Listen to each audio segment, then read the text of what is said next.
सिद्धेभ्यः। ओम नमः सिद्धेभ्यः। ओम नमः सिद्धेभ्यः।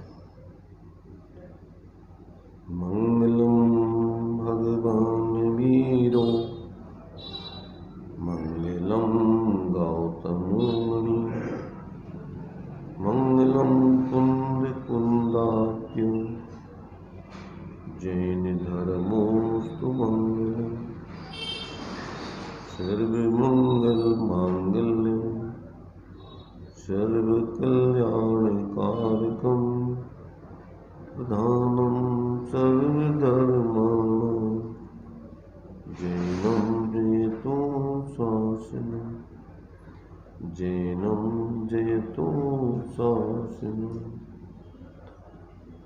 देहच्छता जैनीदशा मरते देहाती ते ज्ञानीना चरणमा बंधन हो अग्नि ते ज्ञानीना चरणमा बंधन हो अग्नि।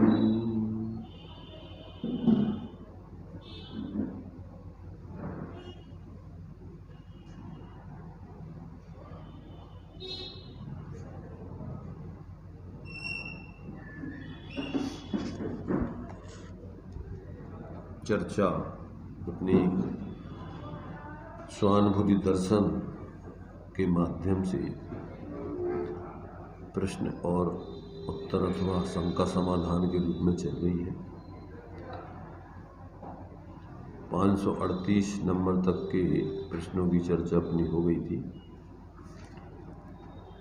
आगे 539 नंबर का प्रश्न यहाँ से अपनी चर्चा चलेगी।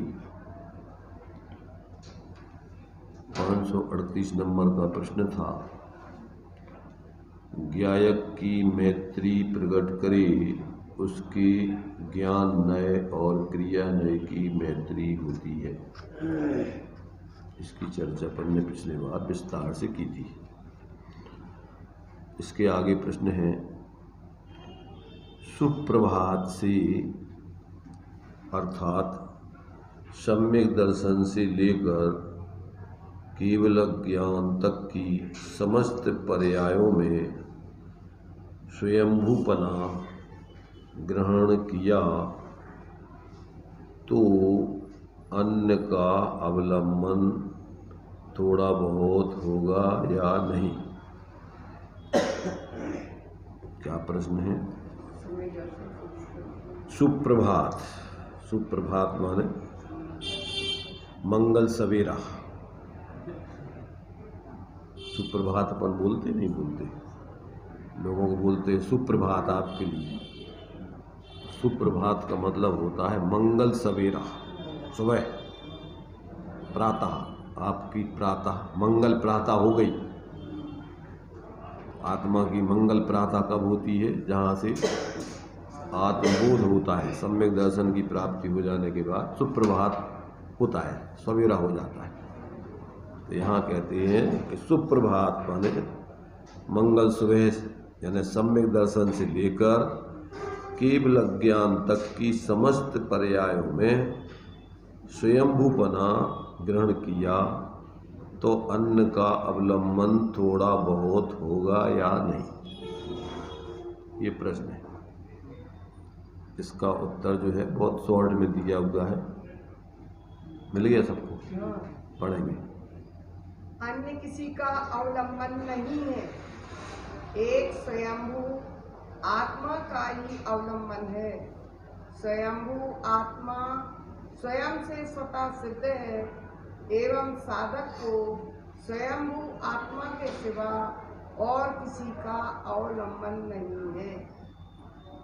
अपन लोग में बोलते हैं स्वयंभू नेता है, जिसको किसी दूसरे ने नहीं बनाया, स्वयं से ही वो स्वयं बना हुआ नेता है वो। ऐसे ही इस आत्मा को जिसका आश्रय लिया जाता है उसको किसने पैदा किया? तो वो स्वयं से ही है उसकी सत्ता, उसके लिए किसी अन्य की जरूरत नहीं है। तो इस जीव का कल्याण का मार्ग, शांति का मार्ग, सुख का मार्ग, जहाँ से उसने अपने उस शाश्वत अस्तित्व को स्वीकार किया, ग्रहण किया, अवलंबन लिया, वहाँ से उसका नया जीवन चालू होता है, नया सवेरा। यहाँ से उसका अनादिकालीन आज तक जो जीवन उसने नहीं पैदा जिया, वो जीवन उसका चालू होता है। और जब तक पूर्ण उस जीवन की यानी सर्वज्ञ दशा, पूर्णता की प्राप्ति नहीं हो जाती है, तब तक एक उसी आत्मा का ही आश्रय उसके लिए लेना होता है। इसके अलावा और कोई दूसरे अवलंबन की जरूरत नहीं होती। ऐसा यहाँ पर उसका स्पष्टीकरण है कि जहाँ से मोक्ष का मार्ग चालू होता है, तीन भुवन में सार वीतराग विज्ञानता शिव स्वरूप शिव का, वहाँ से ही मोक्ष का मार्ग चालू होता है और उसी में पूर्ण हो जाता है। स्वरूप के आश्रय से सम्यक दर्शन ज्ञान चारित्र की प्राप्ति होती है और स्वरूप में ही लीन होकर के ही उसकी पूर्णता हो जाती है। तो इस प्रकार से यहाँ पर जो प्रश्न था कि सुप्रभात अर्थात सम्यक दर्शन से लेकर केवल ज्ञान तक की समस्त पर्यायों में स्वयंभूपना ग्रहण किया तो अन्य का अवलंबन थोड़ा बहुत होगा या नहीं। तो उसका उत्तर इतना ही है कि अन्य किसी का अवलंबन नहीं है, एक स्वयंभू आत्मा का ही अवलंबन है। स्वयंभू अर्थात स्वयंभू आत्मा स्वयं से स्वतः सिद्ध है। प्रत्येक आत्मा कैसी है? स्वतः सिद्ध है, उसको किसी ने पैदा नहीं किया है, वो सहज स्वयं से ही है। ऐसी स्वतः सिद्ध है एवं साधक को स्वयंभू आत्मा के सिवा अर्थात स्वयं सिद्ध ऐसी आत्मा के अलावा और किसी के अवलंबन की जरूरत नहीं है। एकमात्र उसका ही अवलंबन प्रारंभ से लेकर अंत तक, उसके लिए अंत तक मतलब पूर्णता तक। अंत तो होता नहीं, जहाँ से प्रारंभ होता है तो फिर शादी अनंत काल तक रही है, अनंता अनंत काल यथा तथा से ऊपर। तो ये जो है प्रत्येक जीव के लिए अपने जीवन की यथार्थता को अगर प्राप्त करना है, प्रकट यानी जीना है उस प्रकार का जीवन, तो अपने उस वास्तविक स्वरूप को ही स्वीकार करके ग्रहण करके और उसके आश्रय से ही इस जीवन की यथार्थ स्वाश्रित जीवन का प्रारंभ होता है। और एक बार स्वाश्रित जीवन प्रारंभ करके फिर जब तक पूर्ण उसी में लीन नहीं हो जाता है ये आत्मा, तब तक उसके अलावा और कोई दूसरे अवलंबन की उसको जरूरत नहीं है। अब उसी से संबंधित दूसरा प्रश्न भी है। दूसरा का मतलब 540 नंबर का प्रश्न है कि देव शास्त्र गुरु का अवलंबन किंचित आधार रूप तो होता होगा कि नहीं। भाई आत्मा का अवलंबन तो ठीक है, परंतु क्या देव शास्त्र गुरु के अवलंबन की बिल्कुल भी जरूरत नहीं है? उनका भी तो अवलंबन होता होगा कि नहीं? वो भी तो आधार रूप है कि नहीं? ये प्रश्न है। पहले प्रश्न का उत्तर तो 2.5 लाइन 2.25 लाइन में है और इस प्रश्न का उत्तर 1 पेज में है। क्यों? 6 ढाला में परमार्थ की मोक्ष मार्ग की तो एक दुआ है और अब व्यवहार मोक्ष मग सुनिए हेतु नियत का होई, उसका कितना विस्तार है? पूरा विस्तार उसी का है। तो आत्म को हित है सुख सो सुख आकुलता बिन कहिए और आकुलता से माही न ताते से मग लागो चाहिए और सम्यक दर्शन ज्ञान चरण शिव मग सो दुविध विचारो जो सत्यारथ रूप सुनिश्चय कारण सुव्यवहार। तब पर द्रव्यंते भिन्न आप में रुचि सम्यक भला आप रूप को जान बनो सो सम्यक ज्ञान कला और आप रूप में लीन रहे थे सम्यक चारित सोई। अव्यवहार मोक्ष मग सुनिए हेतु नियत को होई। ऐसे ये प्रश्न है कि पहला तो जो है जिस परमार्थ के आश्रय से ये जीव प्रारंभ से लेकर अंत तक अपने उस कार्य को करता है वो तो बस इतना ही है, 2.25 लाइन में। बस उसके अलावा और कोई दूसरा अवलंबन ग्रहण करने की जरूरत नहीं है। अब कहते हैं कि देव शास्त्र गुरु का अवलंबन किंचित आधार रूप होता है कि नहीं, प्रश्न है। समाधान, चेतन द्रव्य का ही अवलंबन है। शुभ भाव में देव शास्त्र गुरु का आलम्बन कहा जाता है कि हे देव शास्त्र गुरु, आप मेरे साथ रहना, क्योंकि मेरी अपूर्णता है इसलिए मुझे शुभ भाव आते हैं, तो आप मेरे साथ रहना। मुझे आपके प्रति आदर है। भक्ति में आता है कि जैसे मुझे अपने स्वभाव का आदर है वैसे ही आपके प्रति मुझे आदर भाव है, इसलिए आप मेरे साथ रहना। मैं जहाँ भी जाऊँ वहाँ मुझे मेरे साथी की भांति सहाय रूप देव शास्त्र गुरु साथ रहें, ऐसी भावना आता है। वैसे तो अवलंबन द्रव्य का है और कार्य स्वयं को करने का है, परंतु देव शास्त्र गुरु के प्रति पूर्ण भक्ति आती है। आप मेरे साथ रहना ऐसा भावना में आए, परंतु उसे भावना में यूं ही नहीं आता कि आप सब तो बाह्य पदार्थ हैं और करने का तो मुझे अंदर में है ना, ऐसे भाव नहीं आते। स्वभाव में खड़ा है, अभी पूर्ण वितरण नहीं हुआ है, इसलिए ऐसे भाव आते हैं कि मेरी साधना में मेरे साथ रहना। पूज्य गुरुदेव मुझे सहायक हैं, मुझे उपदेश दें, ऐसी भावना होती है। मैं पूज्य गुरुदेव के प्रताप से ही आगे बढ़ा हूँ। पूज्य गुरुदेव ने ही सर्वस्व दिया है। इस भांति देव शास्त्र गुरु के प्रति भक्ति भाव आए बिना नहीं रहता। वो साठ तो स्वयं करता है, परंतु उपकार देव शास्त्र गुरु का आए बगैर नहीं रहता, क्योंकि अनादि काल के अनजाने मार्ग को गुरुदेव ने ही तो दिखलाया है। गुरुदेव ने ही तो दिखलाया है ना।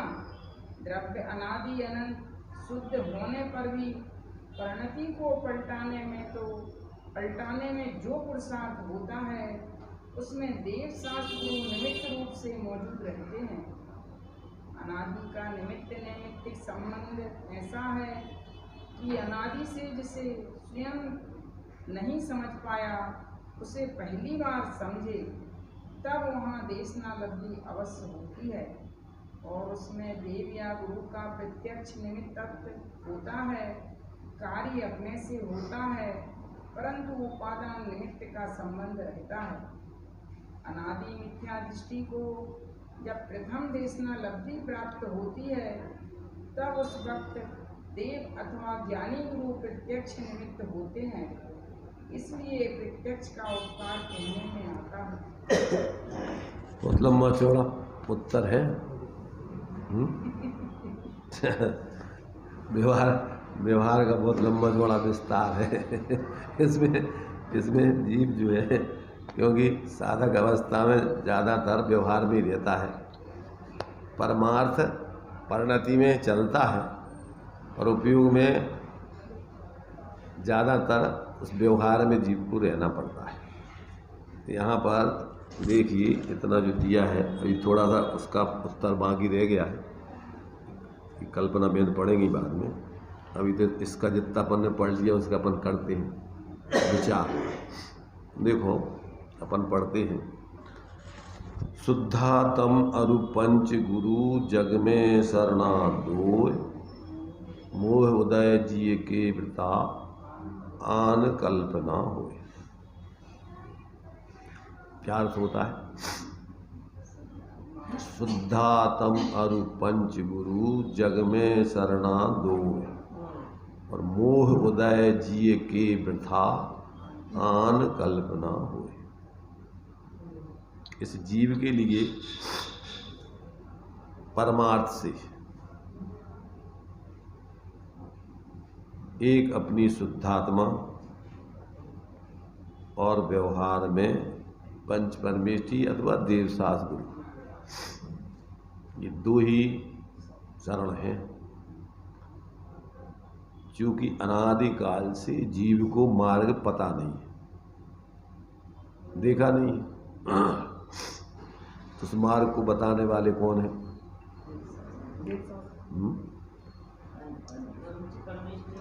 मूल ग्रंथ कर्तारा श्री सर्वज्ञ देवा, तदुत्तर ग्रंथ कर्तारा गणधर देवा, प्रति गणधर देवा, तेसाम वचनानुसार। तो मूल मार्ग के दर्शाने वाले भगवान सर्वज्ञ देव। जब भावदीप का पड़ी थी, देव गुरु धर्म आप तागम पदार्थ, ये 6 चीजें अपने लिए आत्म कल्याण में अविनाभूत से पाई जाती हैं। इनके बिना मोक्ष का मार्ग जीव को प्राप्त नहीं हो सकता है, ये पाई ही जाती है। देव गुरु धर्म आप्त आगम और पदार्थ, इन 6 को छोड़ करके मोक्ष मार्ग का प्रारंभ नहीं हो सकता है। देव अरहंत और सिद्ध भगवान, शास्त्र आप्त द्वारा दिया गया उपदेश, गुरु आचार्य उपाध्याय साधु परमेष्ठी, मोक्ष मार्ग में चलने वाले इतराग ऐसे साधु, देव गुरु धर्म, धर्म ऐसा वस्तु स्वभाव रूप वितराग धर्म, उसके आश्रय से प्रकट होने वाला रत्नत्रय आदि, व्यवहार में अपने लिए 28 मूल आदि का पालन अथवा शुभ जितना भी आचरण है चरणानी योग का, वो अपन को व्यवहार में। आप्त मोक्ष मार्ग के उपदेश दाता, तो आप्त के 3 भेद किए थे उसमें, मूल आप्त, उत्तर आप्त, उत्तरोत्तर आप्त। मूल आप्त तो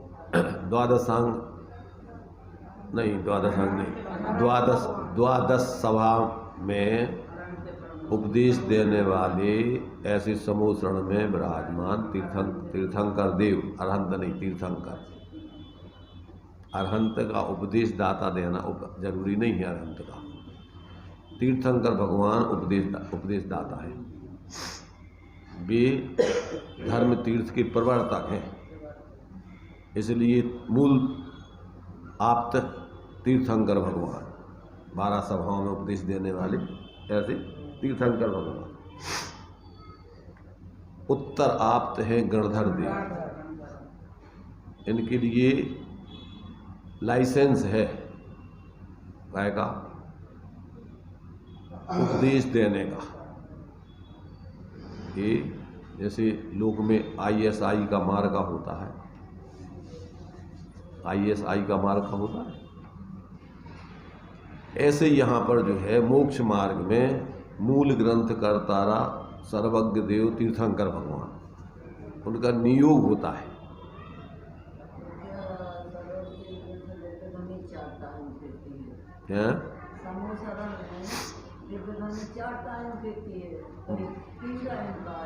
दो प्रकार से है।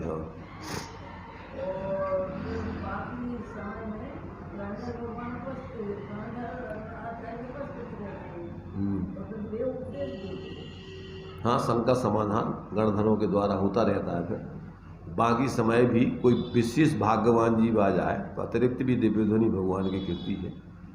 कोई विशेष तीर्थंकर आदि आ जाए, कोई चक्रवर्ती वगैरह, कोई महापुरुष विशेष आ जाए तो अलग से भी कीर्ति उनकी तीर्थंकर देव की दिव्यध्वनि। पर गणधर देव भी अतिरिक्त समय में जो भी किसी के लिए शंकाएं होती हैं उनका समाधान वो करते हैं। तो आप्त भगवान सर्वज्ञ तीर्थंकर देव, उत्तर आप्त गणधर देव आदि, और भी आचार्य परमेष्ठी लगा लेना। गणधर देव में वो आचार्य माने जो मुनिराजों की जो सभा है, संघ है, उसके नायक। और उत्तरोत्तराप्त में आता है कि जो अब अपने लिए तीर्थंकर देव ना हो, गणधर आदि देव ना हो, तो इस मार्ग पर चलने वाला उन्हीं के बताए हुए मार्ग पर और उन्हीं के उपदेश को समझ करके चारों अवयवों को और वीतराग विज्ञानता का पूर्ण जो भगवान जनेन्द्र का उपदेश है, निश्चय व्यवहार पर, उस उपदेश को जो भी गृहस्थ विद्वान पंडित सम्यक दृष्टि श्रावक है वो दे सकते हैं। ऐसे उन्होंने 3 प्रकार के आप्त लिए थे, एक मूलाप्त, उत्तराप्त, उत्तरोत्तराप्त। तो देव, गुरु, धर्म, आप्त, आगम और पदार्थ।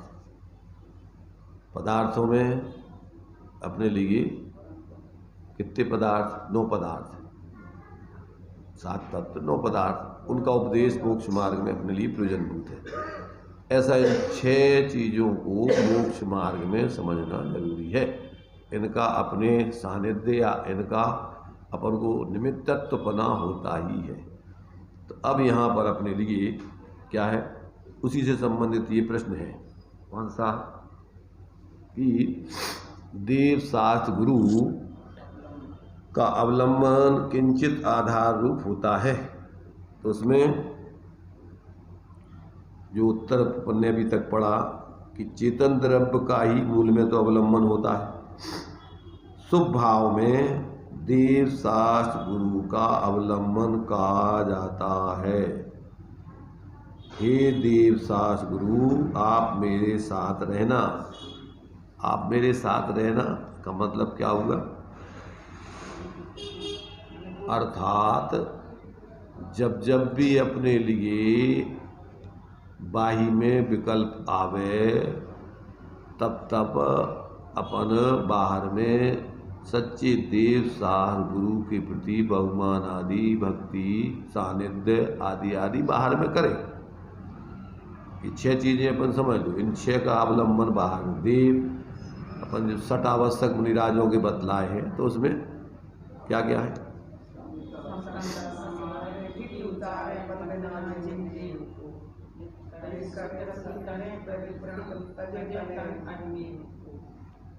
उसमें स्तुति, वंदना किसी एक तीर्थंकर की, 24 तीर्थंकर आदि की, उनकी इस प्रकार से उनको विकल्प जब सविकल्प दशा में होते हैं तो मुनिराज भी अपने ज्ञान में ऐसे 24 तीर्थंकरों को अथवा किसी एक तीर्थंकर आदि की स्तुति आदि को करते हैं। ऐसा जो है बराबर जब वो विकल्पों में आते हैं तो उनको अपने ज्ञान में लेकर के और चिंतन मनन आदि करते हैं, 6 द्रव्य 7 तत्वों का विचार करते हैं। तो उनका ये सब चलता है विकल्प अवस्था में। तो उनका जो है ये सारी चीज़ें सामायिक आदि व्यवहार में अपना जो कुछ प्रतिक्रमण है, प्रत्याख्यान है, आलोचना आदि, ये सब उसमें चलते हैं। तो ये जो है सविकल्प दशा में इन चीज़ों का अवलंबन लेकर के वो अपने स्वरूप के ही नज़दीक और स्वरूप के ही माने विचार आदि करते रहना, ये व्यवहार में उसके लिए उपयोगी है। क्यों? इसके अलावा और मोह के कारण है सब। मोह के निमित्तों में जाकर के वो फिर अपने स्वरूप से दूर क्यों जाए? उसमें कसायों की तीव्रता होती है। इसलिए यहाँ पर जो है कि तुम मेरे साथ रहना, अर्थात हम आपके अलावा अन्य किसी का बाहर में आश्रय नहीं लेंगे। अपने उपयोग में जब हम स्वरूप से च्युत हों या स्वरूप में स्थिर न रहें तो फिर बाहर में अपन पंच परमेष्ठी आदि का चिंतन मनन, उनके स्वरूप का विचार, उनके द्वारा बताए हुए तत्व आदि का विचार, ये सारी चीज़ें उसमें चलती हैं। अथवा बाहर में अपन को और भी जो शुभ आचरण है, प्रवृत्ति करना है, तो उसमें 5 समिति दी है। उसमें 3 गुप्ती और 5 समिति साधक के लिए ये इतना मोक्ष मार्ग में काफ़ी है। तो उसमें एक 3 गुप्ती में स्वरूप की माने मन से हट कर के, वचन से हट कर के, काय से हट के अपने स्वरूप में लीन होना, तीन गुप्ती नास्ति रूप में है, अस्थि रूप में है स्वरूप शुद्ध उपयोग है स्वरूप प्रवृत्ति। स्वरूप प्रवृत्ति करता है जीव तो मन से सोचता नहीं है, वचन से बोलता नहीं है, काय से कोई क्रिया नहीं करता है, तो नास्ति रूप में कहा जाएगा त्रिगुप्ती। कोटि जन्म तप तपे ज्ञान बिन कर्म झरे जी, और ज्ञानी के छिन्माह त्रिगुप्ती ते सहज तरेते। तो त्रिगुप्ती ते मतलब कोई तीन गुप्ती करना नहीं है। जब स्वरूप प्रवृत्ति जीव करता है तो मन वचन काय की प्रवृत्ति रुक जाती है, उसको अपन नास्ति रूप में कहेंगे त्रिगुप्ती। नास्ति में क्या कहेंगे? त्रिगुप्ती। तो त्रिगुप्ती तो नास्ति का कथन है। जैसे मान लीजिए अपन जब अपन बोलते हैं कि भैया अधर्म को त्याग करो, क्रोध मत करो, मान मत करो, माया मत करो, लोभ मत करो, तो मत करो अंधेरे को दूर करो, अंधेरे को दूर करो, तो अंधेरे को दूर कैसे करोगे? अरे कहने का मतलब ये कि उजिला करो, प्रकाश करो, प्रकाश करो। ऐसे ही स्वरूप प्रवृत्ति करो, अपन निर्वृत्ति मन वचन काय से निर्वृत्ति करो, निर्वृत्ति करो, निर्वृत्ति करो, तो क्या करें कि स्वरूप प्रवृत्ति करो। जैसे अपन स्वरूप प्रवृत्ति करेंगे वहीं अपन मन वचन काय की गुप्ती माने मन वचन काय रुक जाएंगे। गुप्ती माने नहीं मन से सोचेंगे नहीं कोई, जो अपन ने द्रव्य संग्रह जी में पढ़ा था, माँ चिट्ठय माँ जम्पय माँ चिंतय किम भी जीर्ण होई थिरो अप्पा अपम्मी रो इणमे भवे परम ज्ञान। ये परम ध्यान उत्कृष्ट ध्यान है, इसमें कोई चेष्टा नहीं, कोई बोलना नहीं, कोई सोचना नहीं। क्या चलता है उसमें? एकमात्र अप्पा अपम्मी रहो, आत्मा आत्मा में ही रहता है, अपने स्वरूप में ही गुप्त होकर के उसका आनंद भोगता है। तो ये जो है ये अपने लिए यहाँ पर जब जीव स्वरूप प्रवृत्ति में नहीं रहता है तो पांच समिति में, फिर अपने लिए ईर्ष्या, भाषा, ऐषणा, आदान, निक्षेपण, व्युत्सर्ग, ये पांच समितियाँ हैं। और ये पांच समितियाँ आपके लिए क्या है? सावधानी। समिति माने सावधानी। ये पांच प्रकार की प्रवृत्ति जीव करता है लोक में। क्या क्या करता है? चलेगा, फिरेगा, बोलेगा, चालेगा, खाएगा, पिएगा। तो ईर्ष्या, भाषा, ऐषणा, उठाएगा, रखेगा, आदान निक्षेपण, या मलमूत्र आदि सेपण करेगा, शरीर का जो भी मल आदि है उसका विसर्जन करेगा। इसके अलावा और क्या करेगा? तो जब प्रवृत्ति करें तो वहाँ सावधानी रखें। चले तो चौकर महिलक समिति ईरी आते चले, भूले तो जग सुहित कर सब अहित हर, सुखी सुखद सब संशय हरे, भ्रम रोग हर जिनके वचन मुख चंद्र ते अमृत है। अच्छा, बोलना तो कैसे बोलना? हित मित प्रिय, कल्याणकारी बोलना, हित में बोलना, कम से कम बोलना, और अच्छा बोलना। अच्छा बोलना मतलब क्या? अच्छा बोलना माने कसाय पूर्वक नहीं बोलना, और कसाय के लिए नहीं बोलना, कसाय पूर्वक नहीं बोलना, और कसाय कराने के लिए नहीं बोलना। अधर्म पूर्वक नहीं बोलना, अधर्म करने के लिए नहीं बोलना।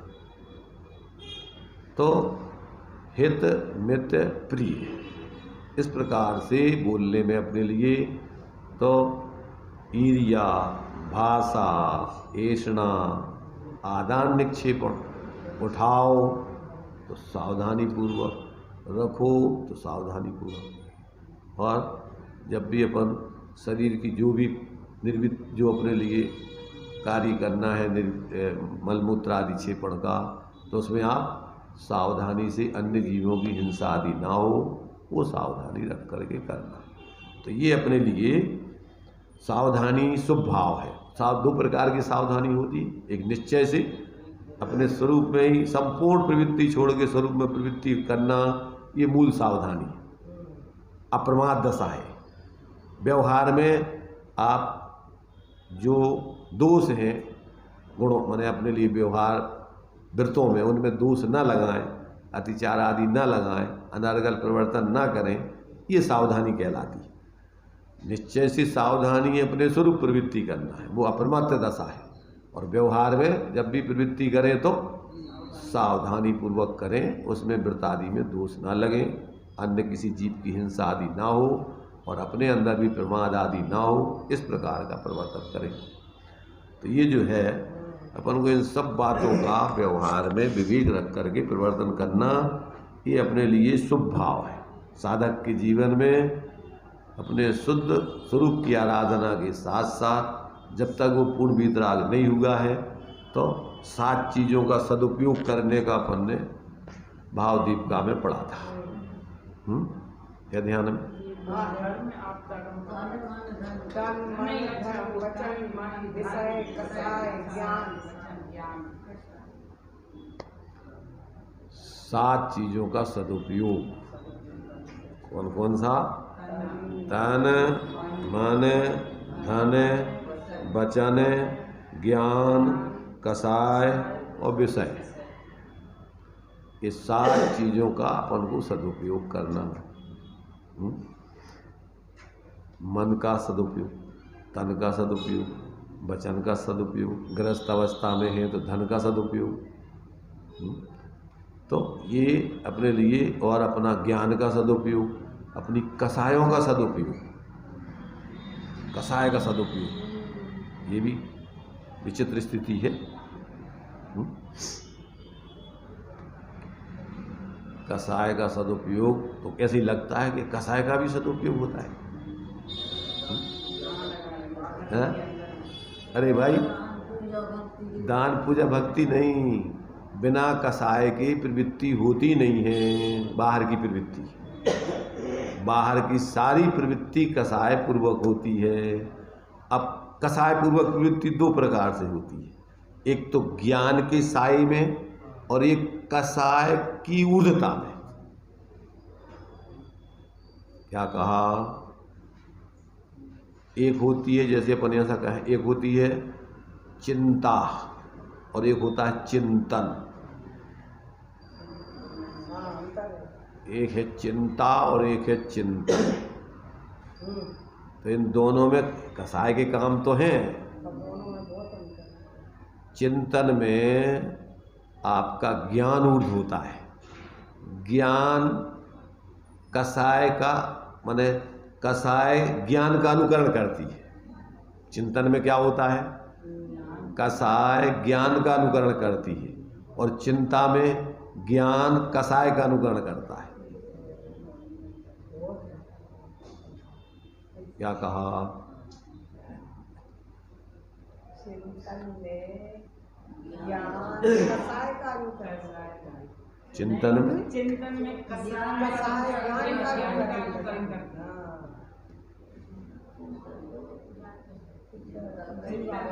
कसाय में ज्ञान थोड़ा जल्दी जल्दी मत करो, सोचो, थोड़ा समझो, गंभीरता से उन शब्दों के अर्थों को, भाव को पकड़ने का प्रयत्न करो और अपने जीवन को मिलाओ कि अपन 24 घंटे क्या करते हैं। ज्ञानियों का जीवन क्या है? पहले जो अपने लिए सुत भवन दीपक में दिया है कि पहले अपन क्या करें, क्या करें? सम्यक विचार। एक होते हैं मिथ्या विचार, एक होते हैं सम्यक विचार। तो सम्यक विचारों से मिथ्या विचारों का निरसन करें। मिथ्या विचारों में मोह ऊर्ध्व होता है, कसाय ऊर्ध्व होती है, और सम्यक विचारों में ज्ञान की ऊर्ध्वता होती है, कसायों की, मोह की गौणता होती है। इससे अपना क्या होगा कि जहाँ ज्ञान की ऊर्ध्वता होगी वहाँ कसाय मोह क्षीण होगा। जहाँ अपन ज्ञान अभ्यास करेंगे तो मोह क्षीण होगा, और मोह अभ्यास करेंगे तो ज्ञान क्षीण होगा। अगर मोह की ऊर्ध्वता करेंगे, कसायों की ऊर्ध्वता करेंगे तो ज्ञान तुम्हारा क्षीण होता जाएगा। कषाय मोह बढ़ता जाएगा। और यदि ज्ञान ऊर्ध होगा तो धीरे धीरे कषाय क्षीण होती जाएगी, ज्ञान आपका ऊर्ध होता जाए, बढ़ता जाएगा। तो ये साधना के क्षेत्र में ये विवेक रखना, जब तक इन सब बातों का विवेक नहीं होता है तो क्या होता है, व्यक्ति चल रहा है अनाधुंध काम अनादिकाल से, अज्ञानता में पता ही नहीं है इतना खा चल रहा हूँ। अपन मोह के कामों में लगे हैं कि आत्महित के कार्य में लग रहे हैं। तो साधक व्यक्ति आत्महित का कार्य करता है, चाहे वो व्यवहार में हो और चाहे परमात्मा स्वरूप के अवलंबन में। तो आत्महित का कार्य है ही निखालस, परंतु जब वो बाह्य प्रवृत्ति कर रहा है तो उसमें भी आत्महित के लक्ष्य से प्रवृत्ति करता है। भोजन करेगा तो ले तप बढ़ावन हेतु नहीं तन पूछते तन रस तज रसन। भोजन करेगा तो शरीर पोषण के लिए नहीं, विषय सेवन के लिए नहीं, काय के लिए भोजन कर रहा है, आत्माराधना के लक्ष्य से। शरीर कमजोर हो जाने से अपनी आत्माराधना में क्षीणता ना हो जाए, अपने शरीर के शिथिल होने से परिणाम शिथिल ना हो जाए, ताकि अपन अपनी आत्माराधना में क्या है कमजोर पड़ जाए। तो भोजन करेगा तो काय के लिए, शरीर पोषण करने के लिए नहीं, विषय सेवन करने के लिए नहीं, काय के लिए, एकमात्र अपना शरीर स्वस्थ रह करके आत्माराधना में लगा रहे, इसके लिए करेगा। अब देखो अपन कि अपन खाने में अपना लक्ष्य विषय सेवन की तरह रुचि, अपने अंदर रुचि अनुसार अच्छा खाने के लिए खा रहे। अच्छा खाना मतलब अच्छे अपने मन को, अपने 5 इंद्रियों को अच्छा लग रहा है कि अपन अपने शरीर के लक्ष्य से कर रहे हैं, शरीर स्वस्थ रहे, प्रमाद ना बढ़े इत्यादि। तो ये साधक का जीवन 24 घंटे अपने आत्महित को केंद्र बना करके जीता है। वो जो भी करेगा, बोलेगा, चालेगा, 5 समितियां जितने भी हैं, वो सब में उसका एक ही लक्ष्य है। कहीं जा रहा है तो अपनी आत्महित के लक्ष्य से ही वो कार्य बाहर के करता है। तो इन सब बातों का जो है यहाँ इस व्यवहार में एक अर्थ समझ लेना। जितने भी सुप्रवृत्तियाँ हैं उन सब में अपने लिए क्या है, देव साज गुरु का जो बहुमान है, उनके उपदेश को अपने जीवन में अंगीकार करना, या देव साज गुरु के बहुमान में ही समाये समझना। क्या कह रहे, भगवान जिनेंद्र के आदेशानुसार ही अपन खा रहे, पी रहे, चल रहे, फिर रहे, जो कुछ भी कर रहे, तो ये देव साहस गुरु का ही भगवान चल रहा है। ये नहीं समझना कि ये अपन अपना मनमाना कार्य कर रहे हैं। तो यहाँ दिया ना कि भाई ये अपन को शुद्धात्मा अपने लिए जो है शुरू से लेकर आखिरी तक निशुद्धात्मा का आश्रय तो रहता है, पर देव साहस गुरु का अवलंबन भी किंचित आधार रूप होता है कि नहीं। तो देव साहस गुरु का अवलंबन का मतलब उन्हीं देव साहस गुरु को पकड़े रहना, उन्हीं की सोच रहना नहीं, उनके द्वारा उपदेश दिया हुआ उपदेश को अपने जीवन में अंगीकार करना, अर्थात देव साहस गुरु का ही भगवान चल रहा है। साथ में रखने का मतलब यही है। हाँ, तो हमारे साथ रहना मतलब कि आपने जो हमें आत्मकल्याण में जो जो बातें बतलाई हैं, हमें वो बातें अपने जीवन में बहुत गहराई से हम उसी पर चलें, उसी के माध्यम से अपना हित साधें। हम अपने मनमाने तरीके से अथवा अपना संसार बढ़ाने के लक्ष्य से प्रवृत्ति ना करें। ये देव साहस गुरु का ही क्या है सानिध्य है, ये उनका ही अवलंबन चल रहा है। ऐसा अपने लिए जो है बराबर इसके बारे में निरंतर समझना चाहिए, क्योंकि वचन तो बहुत सीमित होते हैं, पर उन वचनों का क्या है, उन वचनों का भाव बहुत असीमित होता है। उसका मानो उसका अपने लिए जो अभिप्राय है, वो अभिप्राय अपन को समझना चाहिए। मात्रा के लिए थोड़े शब्द पकड़ के उतने में नहीं अटक जाना चाहिए। तो इस प्रकार से अपन को कि हे देव साहस गुरु, मुझे आपके प्रति आदर है, तो मेरे साथ रहना, क्योंकि मेरी अपूर्णता है, इसलिए मुझे शुभ भाव आते हैं, मुझे शुभ भाव आते हैं, तो आप मेरे साथ रहना। मुझे शुभ भाव माने मुझे अभी बाह्य प्रवृत्ति ऐसा कहो, पर शुभ भाव कह दिया यहाँ, अभी मुझे कसाय विद्यमान है। शुभ भाव क्या कहना, उसको एक दूसरे रूप में कहें तो अभी जब तक पूर्ण वितराग दशा नहीं हुई तब तक हमारे अंदर अभी कसाएँ हैं। तो आप मेरे साथ रहना, हमारी कसाएँ ऊर्ध्व ना हो जाएं, हम हम अपने ज्ञान पूर्वक आपके द्वारा बताए हुए मार्ग पर चलते रहें तो शुभ भाव कहलाएंगे। ऐसे वो तो इस प्रकार से मुझे वो अभी कसाय के भाव आते हैं तो इसलिए मेरे साथ रहना, मुझे आपके प्रति आदर है, आदर भक्ति में आता है कि जैसे मुझे आपने स्वभाव का क्या है, कहाँ गया, मुझे आपके स्वभाव आते हैं तो आप मेरे साथ रहना, मुझे आपके प्रति आदर है। मैं जहाँ भी जाऊँ वहाँ मेरे साथ ही अरे कहाँ भक्ति में आता है कि जैसे मुझे आप अपने स्वभाव का आदर है वैसे ही आपके प्रति मुझे आदर भाव है। तो आपके प्रति आदर भाव है मतलब आपके वचनों के प्रति, आपकी आज्ञा के प्रति मुझे जिन आज्ञा भंग करने का डर बहुत है।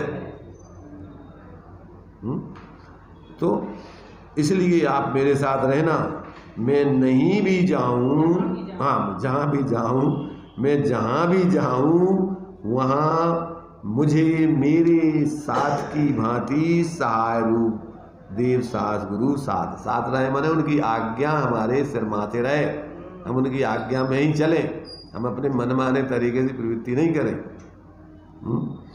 मैं जहाँ भी जाऊँ वहाँ मेरे साथी की भांति सहाय रूप देव सास गुरु साथ रहें, ऐसी भावना भाता है ज्ञानी। वैसे तो अवलंबन अपने स्वयं के द्रव्य का है और कार्य स्वयं को करना है, कार्य स्वयं को करने का है, परंतु देव सास गुरु के प्रति पूर्ण भक्ति आती है, अर्थात उनके उपदेश के प्रति हमारे लिए पूरी सावधानी बरतती है। आप मेरे साथ रहना ऐसा भावना में आए, परंतु उसी भावना में यूँ नहीं आता कि आप सब तो बाह्य पदार्थ हैं। ये स्वच्छंदाचारी जीवों की उच्छृंखल वृत्ति का निषेध है यहाँ पर, कि तुम तो परद्रव्य हो, मैं तुमसे हमें क्या लेना देना। ऐसी उच्छृंखलता की वाणी नहीं बोलता है ज्ञानी, उनके प्रति बहुमान बढ़ता है कि आपने ही सब कुछ दिया मुझे, तो ऐसा नहीं कि तुमने हमें कहा था, हमने तो अपने से प्राप्त करो धर्म, ऐसा अहंकार के वचन नहीं बोलता है वो। तो कहती है आप तो बाह्य पदार्थ हैं और करने का तो मुझे मेरे में ही है ना, क्या ऐसे भाव नहीं आते, ये दंभ के भाव हैं, अहंकार के भाव। नहीं कृतम उपकारम साधवो विस्मरंती, सज्जन पुरुष किए हुए उपकार को भूलता नहीं है। शुभ भाव में खड़ा है, अभी पूर्ण वीतराग नहीं हुआ है, इसलिए ऐसे भाव आते हैं कि आप मेरी साधना में मेरे साथ रहना। अब यहाँ चूंकि देखो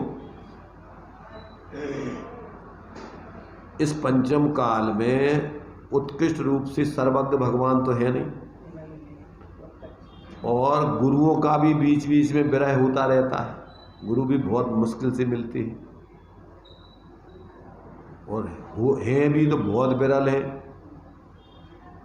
तो कहते हैं इस मार्ग में चलने वाले जो भी और साधर्मीय निचली भूमिका में रहने वाले ज्ञानी धर्मात्मा हैं, वे निमित्त रूप में अभी अपन ने पढ़ा उत्तरोत्तर आप्त में, तो उनके प्रति बहुमान आता है। श्रीमद जी का भी वाक्य आगे आएगा दूसरे उसमें, प्रत्यक्ष सदगुरु सम नहीं, परोक्ष जिन उपकार ये वो लक्ष्य थयो बिना उगे न आत्मविचार। क्या अर्थ होता है? जो इस मार्ग का अनुभवी ज्ञाता जीव होता है, परोक्ष में जो भगवान हो गए हैं, जो गुरु हो गए हैं वीतराग, वे उतना तुम्हारे लिए उपयोगी नहीं है। कितने उपयोगी? जितना वर्तमान में उस मार्ग पर चलने वाला अनुभवी पुरुष होता है। ये उनका तिरस्कार नहीं समझना, ये उनका ही बहुमान है, क्योंकि उस मार्ग का प्रत्यक्ष अनुभव करने वाला व्यक्ति ही तुम्हें समझा सकता है कि तुम्हें क्या कार्य उचित है क्या अनुचित है। बुनियाँ ये बताने, लोक में भी कोई करोड़पति अरबपति होवे दूर, और अपने पास में कोई हजारपति होवे, कम पैसे वाला होवे, वो अपना काम चला रहा है, तो अपन को महिमा उनकी आएगी कि इसकी आएगी? हैं कि भैया हमें तो यही सब कुछ है, हुई है करोड़पति अरबपति कहूँ कोई के लाने, पर हमारे लाने तो यही है सब कुछ। ऐसा बहुमान प्रत्यक्ष उपकारी के प्रति ज्ञानियों को आता है, साधकों को आता है, आना चाहिए अगर कल्याण करना है तो। जो श्रीमद जी कह रहे हैं अगर ऐसा नहीं होगा तो आज तक तो जीव ने स्वयं तो समझा नहीं, और स्वच्छंदाचार से प्रवृत्ति करता है, उसको बताएगा कौन कि तुम कसाय के मार्ग पे चल रहे हो कि धर्म के मार्ग पे चल रहे हो? रोकेगा कौन? रोकेगा कौन? इसलिए यहाँ कहते हैं वे अपने माने जिस समय उनको वर्तमान में जो उनके लिए जो निमित्त बने उनके प्रति बहुमान है कि पूज्य गुरुदेव मुझे सहायक हैं, मुझे उपदेश देवें, ऐसी भावना होती है। मैं पूज्य गुरुदेव के प्रताप से ही आगे बढ़ा हूँ, माने जिनको प्रत्यक्ष जिनसे लाभ मिला उनके प्रति बहुमान आता है, तो ये उनके प्रति बहुमान है। ये नहीं समझना कि देव सास गुरु का इसमें अपमान है और ये उन गुरु के प्रति इनको गुरु बना रहे हैं। ये तो जो अपने से विशेष गुणों में भारी उस मार्ग पर चलने वाले उनके प्रति बहुमान की बात है।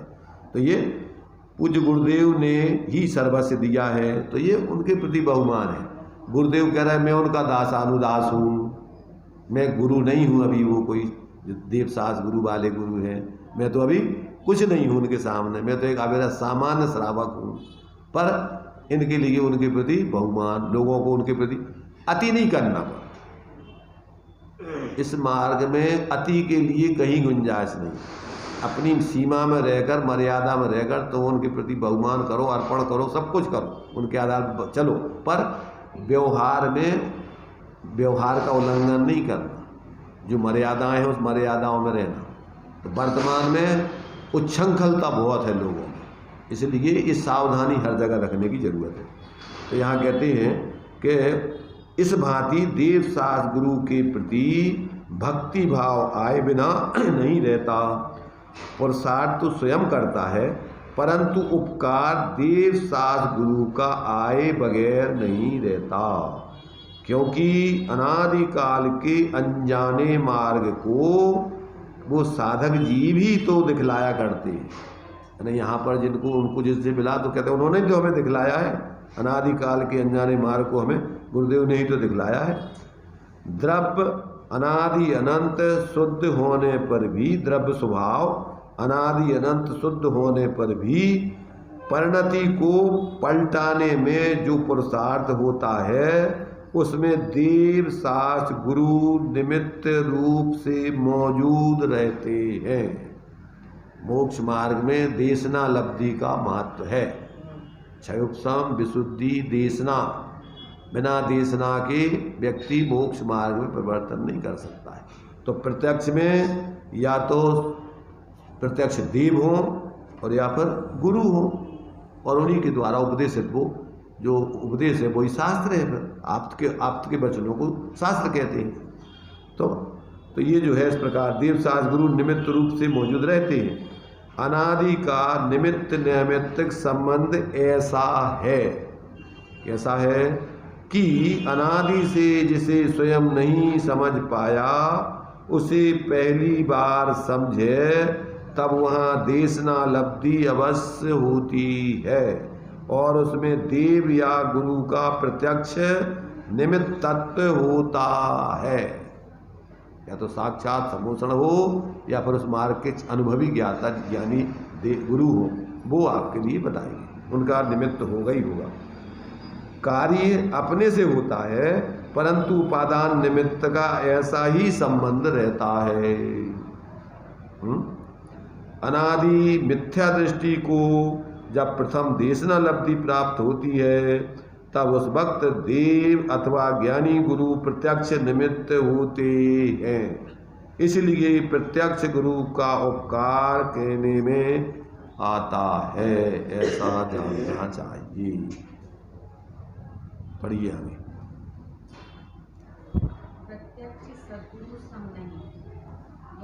जोर से पढ़ना है थोड़ा, इसमें भी थोड़ा सुनने वाले और दूसरे दूर भी बैठे हुए। प्रत्यक्ष सद्गुरु सम नहीं, यह बात श्रीमद् राजचंद्र जी ने कही। प्रत्यक्ष का उपकार अनादि से स्वयं चैतन्य द्रव्य शुद्ध होने पर भी जब उसकी पर्याय पलटने का पुरुषार्थ होता है तब देव गुरु का निमित्त होता है। ऐसा निमित्त उपादान का संबंध होता है। प्रत्येक द्रव्य स्वतंत्र होने पर भी ऐसा निमित्त उपादान का संबंध होता है। इस प्रकार पर्याय में निमित्त नैमित्तिक का कैसा संबंध है उसे ज्ञान में रखकर दृष्टि अपने द्रव्य पर होती है। जैसे ज्ञान नय और क्रिया नय की मैत्री है, वैसे ही दृष्टि और ज्ञान भी मैत्री पूर्वक कार्य करते हैं। ये जो मित्रता है सब जगह, कहीं खींचातान का काम नहीं है। तो क्या कहा श्रीमद जी ने, प्रत्यक्ष सदगुरु सम नहीं, परोक्ष जिन उपकार, एवो लक्षित थयो बिना, उगे न आत्म विचार। क्या अर्थ होता है? प्रत्यक्ष सदगुरु सम नहीं, परोक्ष जिन उपकार। प्रत्यक्ष उस मार्ग पे चलने वाले गुरु के समान, साधक के समान, परोक्ष हो गए जो जिनेंद्र भगवान है, उनका भी उपकार नहीं हो सकता।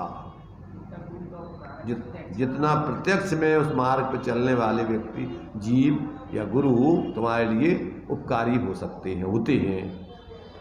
तो ये जो है कहते हैं व्यवहार में ऐसे ही निमित्त नैमित्तिक संबंध है। तो यह बात श्रीमद् राजचंद्र जी ने कही है।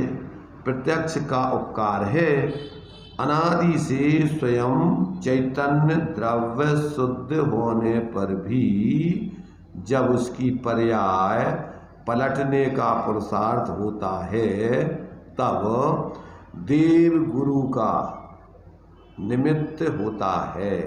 और देव गुरु का निमित्त होता है का मतलब काय के रूप में निमित्त होता है? उपदेश के रूप में, देशना लब्धि के रूप में। और देशना लब्धि माने शास्त्र आ गया उसमें, देव गुरु शास्त्र। तो देव गुरु मूल रूप में वो चूंकि उपदेश देंगे, उन्हीं के माध्यम से अपन को उपदेश मिलेगा और उसी उपदेश को अपन शास्त्र बोलते हैं। तो इसलिए तीनों चीज़ों, तो देव और गुरु ये अपने लिए कहते हैं अनादि काल से द्रव्य। तो क्या है? देखो, प्रत्येक आत्मा आत्मा ही है, ज्ञान स्वरूप ही है। प्रत्येक आत्मा ज्ञान स्वरूप है और उसको खबर नहीं कि हम आत्मा ही हैं, ज्ञान स्वरूप ही है। हम शरीर रूप नहीं है, हम आश्रवादी रूप नहीं है, हम ज्ञान ही स्वरूप हैं। ज्ञान ही स्वरूप थे, ज्ञान ही स्वरूप रहेंगे। आत्मा ज्ञानम स्वयं ज्ञानम ज्ञानात् अन्यत् करोति किम परभावस कर्ता आत्मा मोह। तो हम शरीर रूप नहीं, मोह रूप नहीं, हम ज्ञान स्वरूप हैं। तो अनादिकाल से है, पर जब तक उसकी दृष्टि अपने स्वरूप पर नहीं गई, परिणति अपने स्वरूप को ग्रहण नहीं करती, तब तक उसका आत्म कल्याण का कार्य पर्याय में प्रकट नहीं होता है। तो उसको कौन बताए? तो जिसने उसको ग्रहण किया हो वो ही उसको बताने में निमित्त बनता है, वही समझा सकता है। नहीं तो उस चीज़ की बहुमान, उस चीज़ की टेक्निक बता ही नहीं सकता, दूसरा कोई बता ही नहीं सकता, उसकी महिमा और किसी को आ ही नहीं सकती। इसलिए कहते हैं कि अनादि से स्वयं चैतन्य द्रव्य शुद्ध होने पर भी जब उसकी पर्याय पलटने का पुरुषार्थ होता है तब देव गुरु निमित्त होते हैं। लगता हो मुझे तो इन बातों में खबर ही नहीं थी, मतलब अंदर से ऐसा उसको प्रसन्नता, आनंद।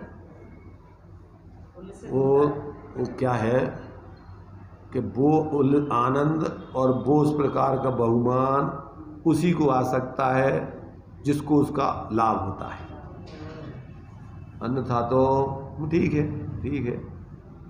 सामने भी कई बार व्यक्ति ज्ञानियों का सानिध्य पाकर, सानिध्य माने उनके नज़दीक रह कर के भी उनसे लाभ की जगह हानि कर लेता है, उनके प्रति दुर्भाव करता है। इसकी कसाय का पोषण नहीं हो, तीव्र कसाय हो जहाँ, और इसकी कसाय का पोषण तो वो करते नहीं। तो क्या होता है कि उनकी कसाय से, इसकी कसाय से उनके जीवन का मेल नहीं खाता, तो उल्टा जाता है, उल्टी दुर्बुद्धि से अपने दम्भ का पोषण करता है। भाव देख के सामने वाला वो कसाय कर लेता है ध्यान में। तुम्हारे औदिक भावों से उनकी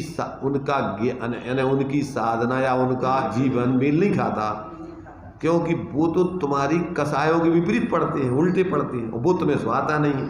कसाई जीवों को, मानी जीवों को वो सुहाता नहीं है। तो क्या होता है कि उनके विरोध में खड़ा हो जाता है। उनके बाहर में अगर मान लो पुण्य का उदय हो तो उनके विरोध में ना हो पाए, पर अंदर ही अंदर उनके प्रति क्या करता रहता है, दुर्भाव करता रहता है और धर्म से वंचित पाप कमा करके और बल्कि उल्टा चला जाता है। इसलिए यहाँ कहते हैं कि जब क्या होता है कि अनादिकाल से अपना जीव अपने द्रव्य स्वभाव को भूला हुआ है और जब उसकी पर्याय पलटने का अवसर आता है तो उसमें ज्ञानी गुरुओं का, देव गुरु का निमित्त होता है। ऐसा निमित्त उपादान का संबंध होता है। निमित्त देव शास्त्र, देव गुरु और उपादान में वो पात्र जीव, ये कह रहे ना निमित्त उपादान। तो उपादान जिसको सुलटना है, कल्याण करना, वो उपादान रूप में, और निमित्त रूप में जो है वो सामने वाले जो देव हैं अथवा गुरु उस मार्ग पर चलने वाले। इस प्रकार निमित्त उपादान का संबंध होता है। प्रत्येक द्रव्य स्वतंत्र होने पर भी ऐसा निमित्त उपादान का संबंध होता है। इस प्रकार पर्याय में निमित्त नैमित्तिक का कैसा संबंध है? निमित्त देव गुरु धर्म और नैमित्तिक वो जीव जिसका कल्याण होना है। तो निमित्त नैमित्तिक का कैसा संबंध है? उसे ज्ञान में रखकर अपन देखो कि जब भी आत्मकल्याण के मार्ग में जीव लगेगा, छायक सम्यक्त होगा, तो होना तो अपनी आत्मा में है, अपने ही पुरुषार्थ से है, पर सामने केवली शुद्ध केवली होंगे ही होंगे। बिना ऐसे उत्कृष्ट निमित्त के ऐसा उत्कृष्ट छायक सम्यक्त का भाव पैदा नहीं होता है। तीर्थंकर प्रकृति का बंध होता है तो उसमें भी क्या है, केवली शुद्ध केवली का पाद मूल सानिध्य है। तो जो तीर्थंकर प्रकृति बंद करते हैं तो उनको भी वही सानिध्य मिलता है। और अगर उन्होंने क्षयोपशम सम्यक्त आदि में तीर्थंकर प्रकृति का बंध चालू किया है तो अब उनके लिए फिर अब आगे के लिए दूसरे केवली शुद्ध केवली के पाद मूल की जरूरत नहीं है, वे स्वयं से ही छायक सम्यक्त प्राप्त कर ले, क्योंकि उनने तीर्थंकर प्रकृति के बंध के समय उनका सानिध्य प्राप्त कर लिया और उससे उस जाति का उनने अपने अंदर पवित्रता प्राप्त कर ली। तो इसलिए जो है ऐसे निमित्त नैमित्तिक संबंध है कि कार्य उपादान में होने पर भी उसके योग निमित्त होता ही होता है। तो ऐसा जो है सुमेल है निमित्त उपादान का। तो इस प्रकार से कहते हैं प्रत्येक द्रव्य स्वतंत्र होने पर भी ऐसा निमित्त उपादान का संबंध होता है। इस प्रकार पर्याय में निमित्त नैमित्तिक का कैसा संबंध है उसे ज्ञान में रखकर दृष्टि अपने द्रव्य पर होती है। मतलब प्रत्येक सम्यक दृष्टि जीव परद्रव्यों से अपने भिन्न आत्मा पर ही अपनापन स्थापित करता है कि ये ही मैं हूँ, इसके अलावा मेरा कुछ नहीं। ज्ञान में ही बढ़ता है क्या, देव सास गुरु आदि के निमित्त पने का बहुमान, उनकी निमित्तता, ये सब उसके ज्ञान में रहता है, सम्यक ज्ञान में। परंतु आश्रय उसको अपने स्वरूप का ही रहता है, उसके अलावा और किसी पर के आश्रय से उसके लिए नहीं होगा। तो ऐसा जो है बराबर ज्ञान में सब कुछ माने निमित्त उपादान आदि का ज्ञान, निश्चय व्यवहार का ज्ञान, शुद्ध अशुद्धता आदि का ज्ञान, ये सब ज्ञान में सम्यक ज्ञान में बढ़ता है। तो इस प्रकार से निमित्त नैमित्त का कैसा संबंध है उसे ज्ञान में रखकर दृष्टि अपने द्रव्य पर होती है। जैसा ज्ञान नय और क्रिया नय की मैत्री है वैसे ही दृष्टि और ज्ञान भी मैत्री पूर्वक कार्य करते हैं। श्रद्धा अपने चैतन्य स्वरूप पर ही पूर्ण समर्पित होती है। ज्ञान में बराबर सारी चीज़ें यथायोग वो समझता है। ये ज्ञान और श्रद्धान का ऐसा ही सुमेल निरंतर बढ़ता है। जैसे ज्ञान क्रिया की मैत्री है ऐसे ये श्रद्धान और ज्ञान का भी ऐसा ही सुमेल निरंतर बढ़ता है। सम्यक ज्ञान का ऐसा जानना चाहिए।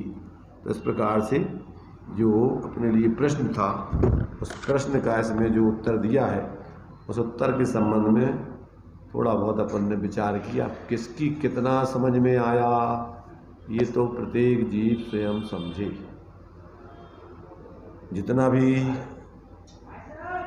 आचार्यों ने ज्ञानियों ने उपदेश दिया है वो उपदेश वचन तो क्या है, शब्द मात्र हैं। उनका भाव तो ज्ञानियों के हृदय में या श्रोता के ज्ञान में समझ में आने चाहिए। अगर उसका भाव समझ में नहीं आएगा तो अकेले शब्दों से काम नहीं चलेगा। वाचक वाच्य, जो शब्द जिस वाच्यभूत विषय को समझाने के लिए ज्ञानी बोलते हैं, उन शब्दों से उस अर्थ पर, उस भाव पर अपना ज्ञान जाए, तब जाकर के अपना प्रयोजन साधने के लिए व्यक्ति जीवन में प्रयोग करे। इसलिए अपन ने द्रव्य संग्रह में कि शास्त्रों को पढ़ते समय या उपदेश सुनते समय 5 चीज़ों का ध्यान रखना चाहिए।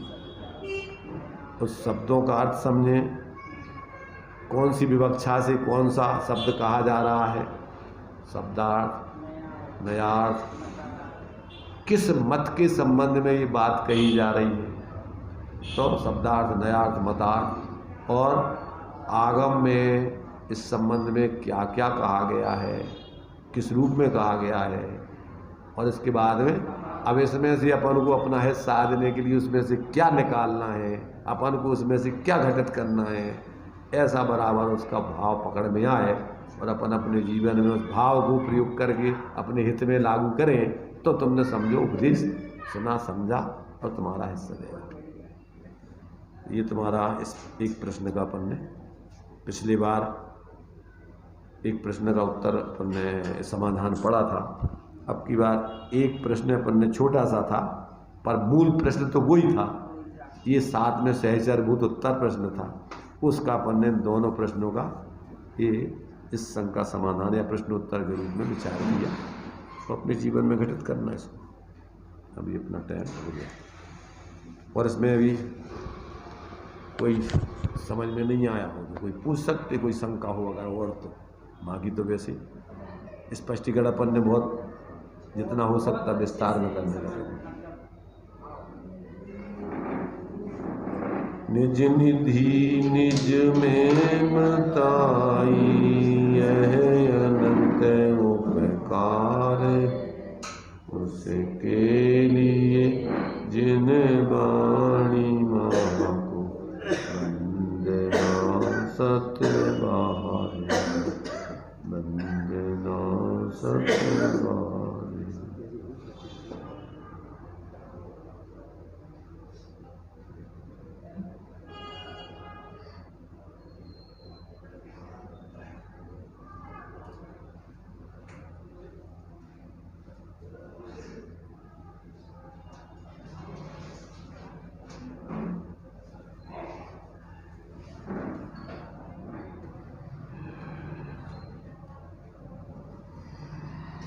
द्वादशांग निर्वाणी माता की जय। पंच परमेष्टि भगवंता।